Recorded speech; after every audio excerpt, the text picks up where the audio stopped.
అందరికీ నమస్కారం. చిన్న సమస్యే కానీ రేపొద్దున చాలా పెద్దదయిపోద్ది అనమాట. పెద్ద సమస్యగా వచ్చేస్తాడు. అలా చిన్న సమస్యల్ని మనం ముందుగానే మేలుకొని చేసుకుంటే అదిలోనే దాన్ని అంతం చేయొచ్చు అనమాట. అలాగా మూత్రనాళం అంటే కిడ్నీలు కాదు, యూరినరీ బ్లాడర్ కాదు, మూత్రాశయం కాదు, మధ్యలో మూత్రనాళం ట్రాక్ ఉంటుంది కదా, ఆ గొట్టం.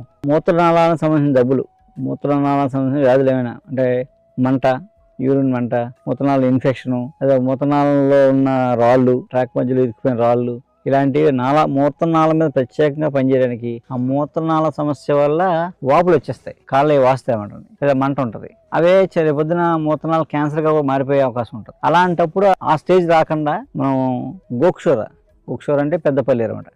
పెద్ద పల్లీరుని మనం పొడి చేసుకుని, ఎండబెట్టి పొడి చేసుకుని, ఒక 100 గ్రాముల పొడికి 10 గ్రాములు యాలక చూర్ణం కలుపుకొని ఒక పావు చెంచా నీళ్ళ కలిపి తాగామనుకోండి, వారానికి ఒకసారి రోజు తాగితే ఆ మూత్రనాళ సమస్యలు ఆదిలోనే పోతాయి అన్నమాట. ఆ మూత్రనాళం